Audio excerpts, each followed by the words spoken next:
Et bonjour à tous, je profite de faire une petite vidéo.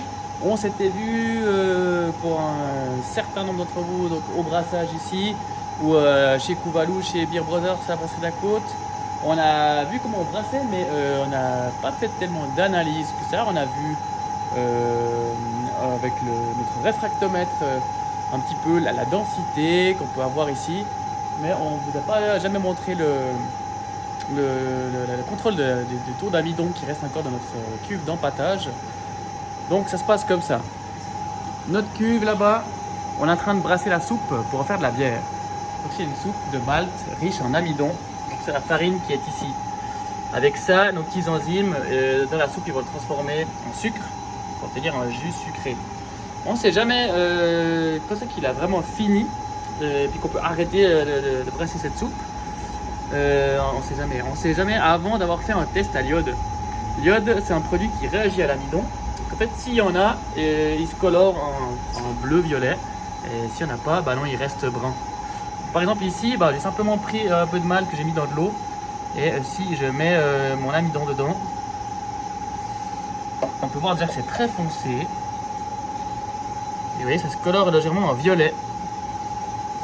Et donc là, il y a une pétée d'amidon encore, c'est normal. Il n'a pas été...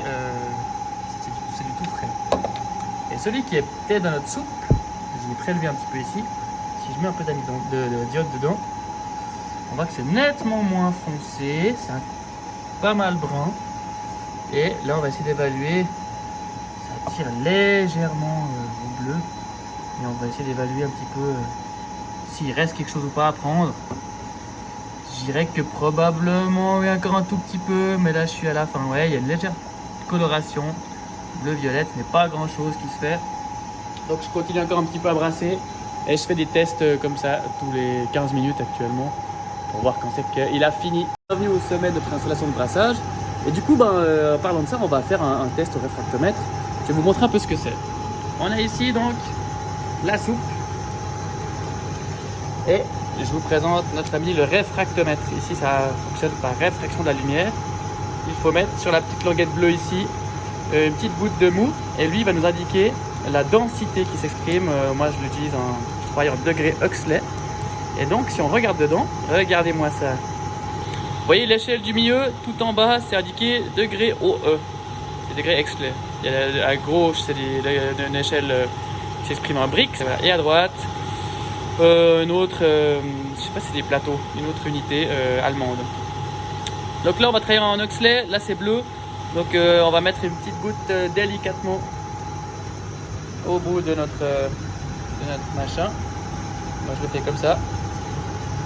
Tac, on referme et maintenant on va jeter l'œil, on va jeter la caméra et voilà, purée. Vous voyez, c'est parti en blanc. La partie blanche en bas, la limite entre le blanc et le bleu, c'est là qu'on voit notre densité. Donc là, s'il est sur 50, 52 on peut dire, c'est des grammes par litre.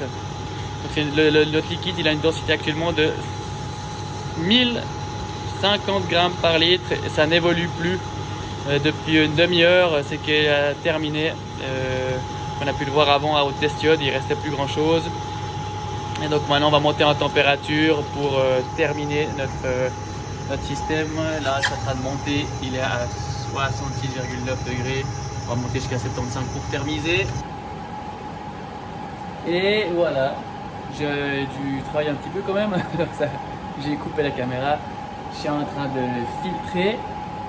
On peut voir ici que ça coule tranquillement. Je plonge ici à l'intérieur du goût pour éviter qu'il s'oxygène trop. De toute manière avec l'ébullition, tout l'oxygène va se barrer. C'est ça qu'on va aussi essayer de faire, en plus de stériliser. Ce que je disais donc ici, vous avez vu, on a une densité donc là, de 1050 grammes par litre. C'est ça qu'on mesure avec notre réfractomètre qu'on a vu tout à l'heure. On a de l'eau au départ, on a de l'eau, on fait une soupe, on a de l'eau, on va y mettre des céréales. L'eau, elle a une densité de 1000 grammes par litre.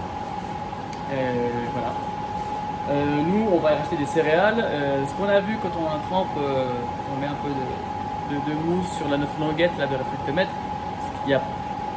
c'est assez limpide quand même. Il n'y a pas trop de petits chenilles dessus de poussière. Ce qu'on mesure en fait cette densité, c'est pas la densité de la soupe, c'est vraiment du liquide qui s'est chargé en sucre. En fait, les 50 grammes par litre, des 1050 grammes par litre qui se sont ajoutés, c'est du sucre. Et ce qui va se passer ensuite avec nos levures, c'est qu'elles vont transformer notre sucre en alcool. On va essayer de descendre, il y a des sucres qui vont rester, mais selon la température à laquelle on chauffe ici, on a vu, j'étais là à 66,9 degrés, en train de monter. On peut régler un petit peu quel type de sucre on va extraire, donc c'est vraiment cette soupe qu'on fait, c'est une soupe de saccharification. On appelle ça l'empâtage, et c'était des phases de saccharification pour récupérer le sucre. On mesure bien que la densité elle monte, que le taux de sucre il monte, donc on a atteint ce qu'on voulait, et surtout qu'il a terminé d'extraire tout le sucre qu'on pouvait. On arrête le processus, on fait une filtration, et maintenant je vais bouillir. C'est assez pour aujourd'hui, et je vous reviens vers vous très vite avec des nouvelles de notre cours sur la distillation, le soin aux eaux de vie et la dégustation que j'ai suivie là durant toute une semaine à Prangin avec des intervenants de qualité. C'était vraiment superbe, j'ai appris énormément de choses. C'est vraiment un univers extraordinaire que je me réjouis de partager avec vous. Et puis je vous dis à tout bientôt pour la suite de nos aventures. Tchuss!